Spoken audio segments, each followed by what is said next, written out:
রাজধানীর ফার্মগেটে মেট্রো রেলের পিলার থেকে বিয়ারিং প্যাড খুলে পড়ে যুবকের মৃত্যুর পর দুপুর 12:30 থেকে 2.5 ঘন্টা পর্যন্ত মেট্রো রেল চলাচল বন্ধ ছিল। পরে বিকেল 3টায় আগারগাঁও থেকে উত্তরা পর্যন্ত মেট্রো রেল চলাচল শুরু হয়। রোববার বিকেল 3:45টায় মেট্রো রেল পরিচালনাকারী সংস্থা Dhaka mass transit company limited এক বিজ্ঞপ্তিতে জানায়, বিকেল 3টা থেকে উত্তরা থেকে আগারগাঁও পর্যন্ত মেট্রো রেল সেবা চালু করা হয়েছে।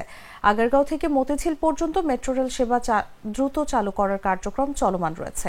এ ঘটনায় সড়ক ও রেল উপদেষ্টা ফাউজুল কবির খান বলেছেন, নিহতের পরিবারের সব দায়িত্ব মেট্রো রেল গ্রহণ করবে।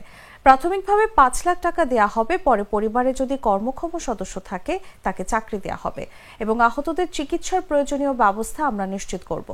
এছাড়া মেট্রো রেলের পিলার থেকে বিয়ারিং প্যাড খুলে পড়ার কারণ অনুসন্ধানে 5 সদস্যের তদন্ত কমিটি গঠন করেছে সরকার।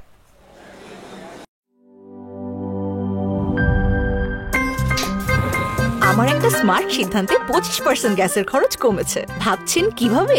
সাধারণ গ্যাস স্টোভ বদলে আমি এনেছি আরএফএল গ্যাস স্টোভ। এর সাইন্টিফিক নজল ও ব্রাস বার্নার ক্যাপ সমানভাবে তাপ ছড়িয়ে রান্না করে দ্রুত, তাই গ্যাসও বাঁচায় 25%, টাকাও বাঁচে 25%। আরএফএল গ্যাস স্টোভ নিরাপদ ও গ্যাস সাশ্রয়ী।